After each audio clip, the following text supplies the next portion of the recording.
तो किसान भाइयों नमस्कार। और हम बात कर रहे हैं धान की खेती की। और यदि आप धान में अधिक पैदावार चाहते हैं तो ज़रूरी है कि आपको धान की खेती को वैज्ञानिक विधि से करें। वैज्ञानिक विधियां जो हैं वो जो समय समय पर कृषि विश्वविद्यालय हमको बताते रहते हैं या हमारे कृषि विज्ञान केंद्र जो खुले हुए हैं वो हमें मार्गदर्शन देते रहते हैं। तो ज़रूरी है कि आपको उनकी बताई हुई बातों का अनुसरण करना होगा। तो आज हम बात करते हैं कि यदि आप अधिक पैदावार चाहते हैं तो सबसे पहले तो ज़रूरी है कि आप बीजों का चयन अच्छा करें। यदि आपके बीजों का चयन हो जाता है तो फिर आपको बीजों का उपचार शुरू करें। बीजों के उपचार के लिए ज़रूरी है कि हमको जानकारी होनी चाहिए कि हम बीजों का उपचार करने की हमारे पास कौन कौन सी विधियां हैं। तो आज हम आपसे बात करने जा रहे हैं कि धान के बीज का उपचार कैसे करें और धान के बीज का उपचार करने से किसान भाइयों को क्या फ़ायदा होगा। तो हम जो आपसे ये बात करने जा रहे हैं वो ये बात कर रहे हैं कि धान के जो बीज का उपचार है उसके 3-4 तरीके हैं। एक तरीका तो ये है कि आप 3 से 4% का नमक का घोल बना लीजिए। इसको हम बोलते हैं खारी विधि।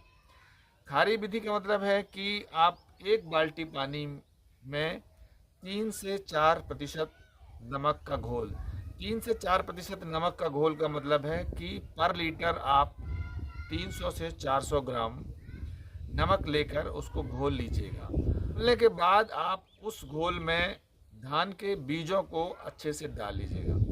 पूरे बीज भीग जाएं। फिर आप देखिए कि जो बीज ऊपर आ जाते हैं उन बीजों को हटा दीजिएगा और जो बीज बैठ जाते हैं उन बीजों का ही आप उपयोग करिएगा।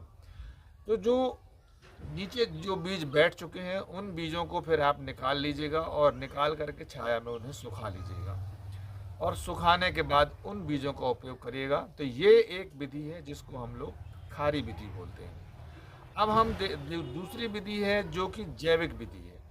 जैविक विधि में आज हम बात करने जा रहे हैं ट्राइकोडर्मा की। ट्राइकोडर्मा जैविक है। उसे आप 4 ग्राम प्रति किलो बीज के हिसाब से आप ले लीजिएगा और बीजों को फैला लीजिएगा। बीजों में थोड़ा नमी बना लीजिएगा, गीले कर लीजिएगा और उसके बाद ट्राइकोडर्मा उसके ऊपर छिड़क दीजिएगा और अच्छे से हल्के हाथों से उसको मिला लीजिएगा और फिर उसको भंडारण कर लीजिएगा। तो ये इससे क्या होगा कि आपके जो बीज हैं उनमें ट्राइकोडर्मा की जो जैविक तत्व हैं वो चिपक जाएंगे और उससे बीज जनित जो रोग होते हैं उसमें आगे आपको रोकथाम के लिए ये सहयोगी होगा। फफूंदनाशकों में हमारे पास कार्बेंडाजिम और थायरम है। तो कार्बेंडाजिम और थायरम का उपयोग कैसे करते हैं उसको हम आपसे डिस्कस करने जा रहे हैं। तो मित्रों सबसे पहले तरीका वही है कि आप एक बड़े बर्तन में पानी डाल लीजिएगा और उसमें अपने धान के बीजों को डाल दीजिएगा और जो बीज ऊपर आ जाते हैं उन बीजों को हटा दीजिएगा और उसके बाद जो नीचे बीज बैठ जाते हैं उन बीजों को निकाल के और ज़मीन पे उसको बिछा लीजिएगा और उसके बाद उसमें 3 ग्राम प्रति किलो के हिसाब से थायरम का जो फफूंदनाशक आती है उससे आप उपचारित कर लीजिएगा। और यदि आप कार्बेंडाजिम का उपयोग करना चाहते हैं तो कार्बेंडाजिम 2 से 2.5 ग्राम कार्बेंडाजिम प्रति किलो बीज के हिसाब से आप इसको उपचारित कर सकते हैं और उपचार करके इनको हल्का हल्का छाया में सुखा लीजिएगा और सुखाने के बाद इनको स्टोर कर लीजिएगा। अब बीज उपचार जब आपके हो चुके हैं और जब आप नर्सरी लगाने जा रहे हैं तो ऐसे समय पे आपको करना ये है कि बीजों को पुनः आपको 8 से 10 घंटे पानी में भिगो के रखना है और पानी में भिगोने के बाद पानी से बाहर निकाल करके और फिर उसको एक बोरी में पैक कर लीजिएगा। तो जब ये बोरी में पैक हो जाएगा बीज और 8 से 10 घंटे तक पैक रहेगा तो उस पर जल्दी से अंकुरण आ जाएंगे और जब आप देखेंगे कि उसमें थोड़ा सा फुटाव आ जाए, ये लगभग 8 से 10 घंटे में आपको ये दिखने लगेगा।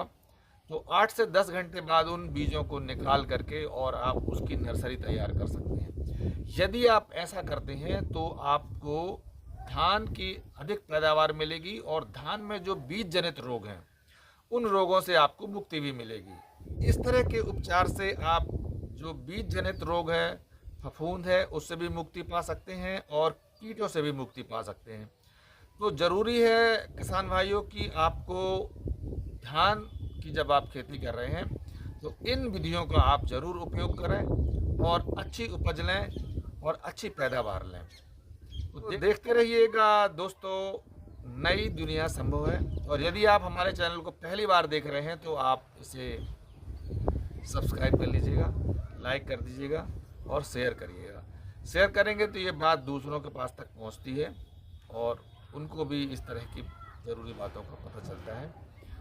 कल हम आपको बात करेंगे कि बीजों का चयन कैसे करें और कौन से बीज इस समय अच्छे आए हैं बाज़ार में, उन पर हम बात करने वाले हैं।